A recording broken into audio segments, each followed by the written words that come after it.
A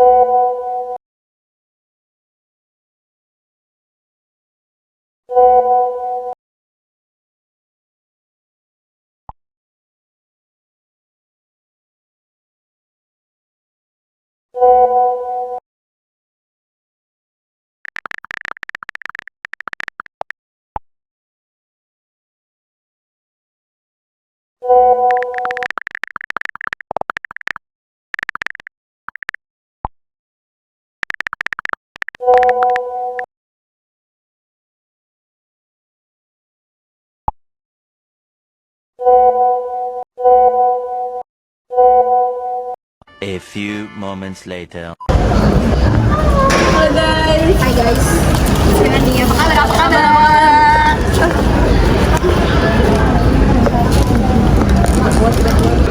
Wah, yang dari Paris nih, tas baru kayaknya. Iya dong, ini kan mahal banget. Iya, lihat dong mereknya, lihat mereknya dong. Elite. Doyer, mahal nih kayak Nagita Slavina. Iya, itu apa itu? Merah-merah. Kok kayaknya lebih menarik sih? Iya, kan aku udah bilang di grup. Cobain ini mahal banget loh dari Paris. Aduh, yang dari Paris. Enak banget sumpah oleh-olehnya. Makasih loh, Ca. Makasih ya, Ca. Ini buat aku ya? Makasih. BTW, kalian tuh tasnya bagus banget. Ini bukannya yang beli di Paris itu ya? Emang kalau misalkan beli di Paris tuh lebih murah ya? Lebih murah, makanya mereka lebih milih beli di luar negeri. Tapi, bener gak sih kalau habis beli di luar negeri masuk ke Indonesia tuh kena pajak? Apalagi si Oza ini buka just tip kan? Gimana tuh cara ngitungnya? Iya ya, tapi aku juga nggak tahu sih cara ngitungnya gimana. Aku masih pemula nih awal-awal. Kemarin sih lumayan gede ya pajaknya. Aku sih bayar-bayar aja ya. Kalau aku sih kemarin nggak kena pajak, soalnya ini kan untuk pemakaian pribadi, nggak kayak Ocha, just tip. Banyak banget belinya. Udah lah guys, nggak usah dibahas dulu. Mending kita bahas yang lain aja. Spill lah, kalian cerita tuh di Paris gimana aja. Iya, sambil juga. Bahkan kalian di luar negeri, pastinya kayak ada cerita-cerita menarik nih, ya nggak? Oke. 2 hours later.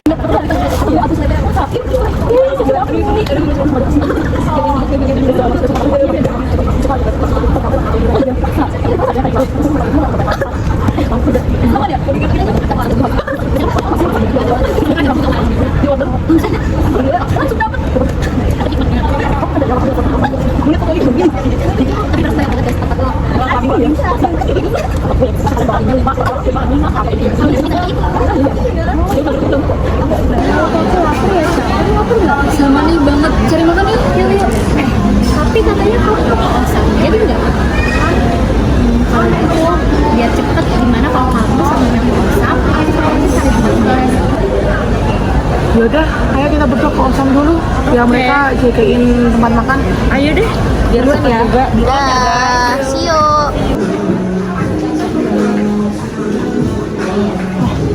Head and Korea ternyata. Banyak juga nih. Nick, tapi aku jadi kepikiran deh yang dibilang Mel tadi. Gimana sih cara ngitung pajaknya itu? Nah, udah kita cari tempat makan dulu aja. Kita cari di sana, oke? Udah. Nick, aku nemu nih gimana cara ekspor dan impor itu masuk ke berbagai negara. Wah, coba kita lihat. Halo teman-teman, jadi di dalam sistem klasifikasi barang ada yang dinamakan dengan tarif. Apa sih itu tarif? Jadi tarif adalah biaya atau pajak yang dikenakan oleh pemerintah suatu negara terhadap barang-barang yang masuk atau impor dari luar negeri. Jadi awalnya itu sebelum perdagangan bebas berkembang, tarif digunakan sebagai perlindungan terhadap produk di dalam negeri agar tidak kalah bersaing dengan produk-produk impor. Tapi sekarang seiring dengan globalisasi dan masuknya investasi asing, tarif yang bersifat proteksi itu mulai dikurangi. Selanjutnya saya akan menjelaskan tentang manfaat-manfaat dari tarif itu sendiri. Tarif memiliki beberapa manfaat penting. Jadi pemerintah bisa menggunakan tarif untuk mendorong investasi dari luar negeri dengan memberikan insentif tertentu. Selain itu, tarif juga digunakan untuk mengatur ekspor bahan mentah penting seperti minyak sawit, kulit, dan mineral agar tidak diekspor berlebihan. Selanjutnya itu ada sistem klasifikasi barang itu sendiri. Sistem ini digunakan secara internasional untuk mengelompokkan berbagai jenis barang secara sistematis.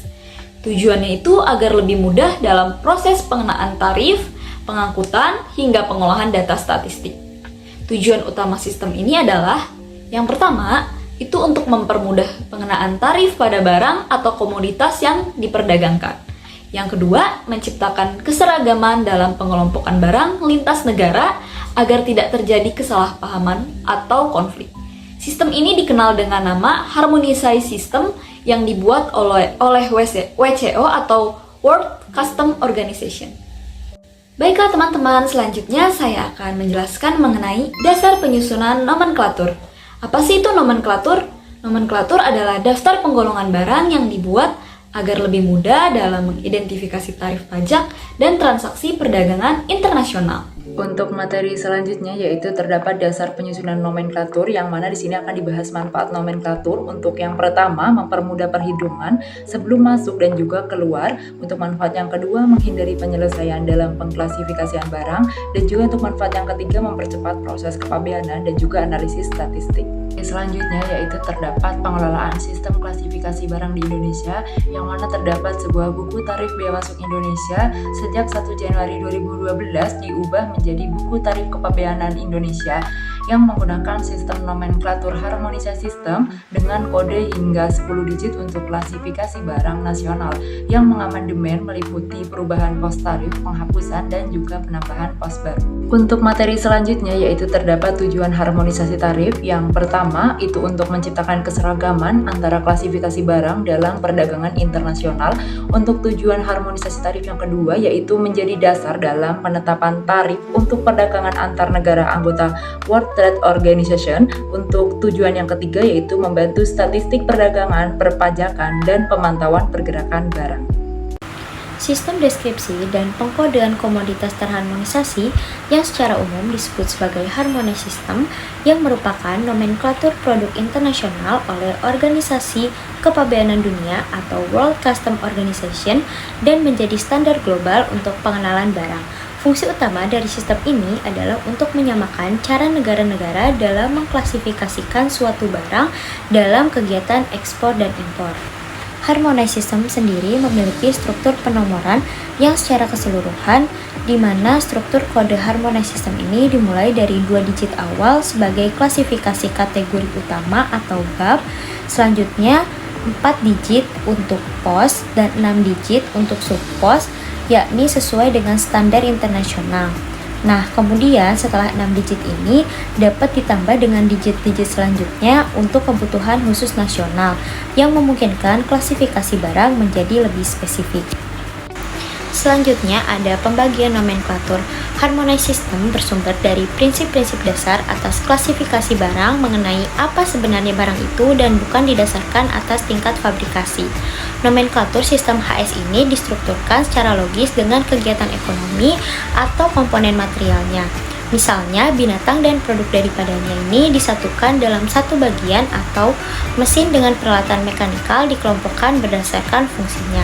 Nomenklatur ini terdiri dari 21 bagian di mana ada 97 bab dan bab ke-77 ini digunakan untuk kegunaan masa yang akan mendatang. Kelompok produk dikelompokkan sesuai dengan material dasar yang distrukturkan atau dibagi menjadi 2 cara. Yang pertama itu ada horizontal, yakni untuk kelompok produk yang dikelompokkan sesuai dengan material dasar yang tidak jelas urutannya. Selanjutnya yang kedua itu ada vertikal, yakni bagian-bagian di mana barang dikelompokkan atas bahan baku.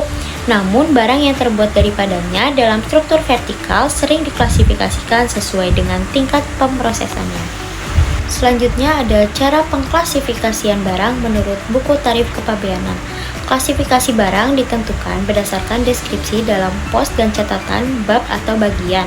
Dengan ketentuan yang pertama, jika barang belum lengkap tapi dapat dikenali, tetap dianggap sebagai barang lengkap.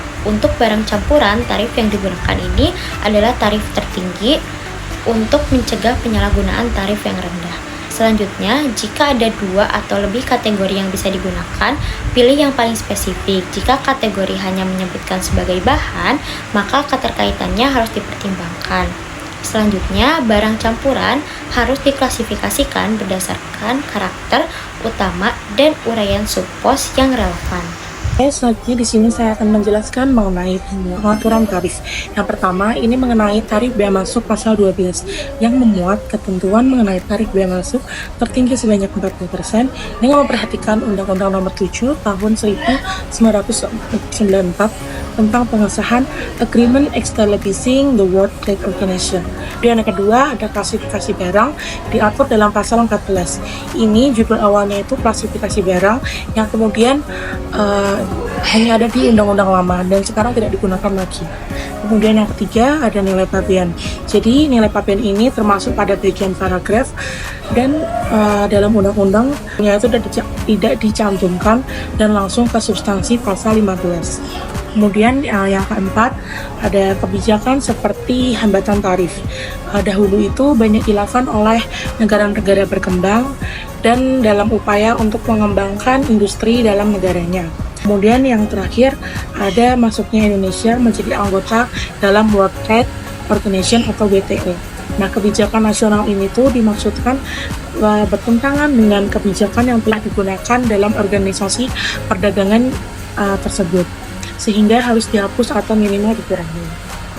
Kemudian saya akan menjelaskan mengenai penerapan besar tarif pada bea cukai. Tarif ini merupakan alat bagi pemerintah untuk melakukan investasi di pasar internasional. Berbagai variasi dapat ditetapkan tergantung kepada komoditi yang secara selektif dipilih dari mana asal barang tersebut. Negara dengan perjanjian khusus mendapat status Most Favored Nation atau MNP yang memungkinkan mereka menerima tarif impor terendah sesuai prinsip non-diskriminasi. Kemudian, dalam Undang-Undang Nomor 7 Tahun 1994 mengatur tarif impor maksimum antara 0% hingga 40%, termasuk bea masuk tambahan atau BMT. Nah, tarif 0% ini tetap dihitung dalam pengenaan bea masuk karena produk pertanian tertentu itu dikecualikan untuk melindungi konsumen domestik dan meningkatkan daya saing produk lokal terhadap impor. Nah, produk-produk yang dikecualikan itu yang pertama ada produk pertanian tertentu. Yang kedua ada barang impor yang termasuk dalam daftar eksklusif schedule. Dan yang ketiga itu ada produk impor yang dikenakan tarif berbeda. Nah, Menteri Keuangan ini diberikan wewenang oleh undang-undang untuk menetapkan tarif bea masuk yang besarnya berbeda, yaitu dari 0% hingga 40% seperti yang pertama barang impor dan CETT atau ASTA, yang kedua ada barang bawaan penumpang, dan yang ketiga diskriminasi terhadap ekspor Indonesia. Capek banget jadi jalan-jalan di Osam. Iya nih. Gimana? Tadi kalian di Osam jadi beli apa? Ini aku cuma beli satu karena ternyata banyak banget ya barang-barang dari luar negeri yang masuk ke Indonesia, termasuk ini made in China. Iya, gara-gara pembahasan kita yang tadi, kita cuma bolak-balik di Osam, cuma dapetnya lipstick ini doang. Halah, mereka ketinggalan info ya, Cak? Iya nih. Tahu nggak? Tadi Ocap tuh udah nemuin informasi mengenai HS Code. Jadi HS Code itu semacam kode barang yang digunakan untuk ekspor dan impor, di mana nanti fungsinya untuk mempermudah keluar dan masuknya barang di suatu negara. Selain itu, di HS Code juga kita jadi tahu tarif pajak yang dipakai di setiap barang yang masuk ke dalam negara kita. Iya nih, ada webnya juga loh yang ngejelasin HS Code itu. Nih, coba lihat. Pajaknya sendiri. Kalian tinggal buka Google terus cari NSW, masuk deh ke official websitenya. Lalu kalian bisa klik INTR, masukin deh barang yang bakalan kalian cari. Contohnya ada tas mewah.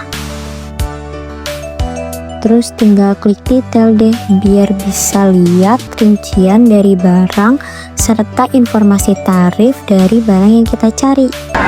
Oh gitu, jadi barang yang kita beli di store-store itu tuh udah kena pajak duluan ya kalau barangnya tuh dari luar negeri. Yaudah deh, makasih ya udah dicariin info. By the way tuh mbaknya udah datang, makan dulu yuk. Oke, let's go.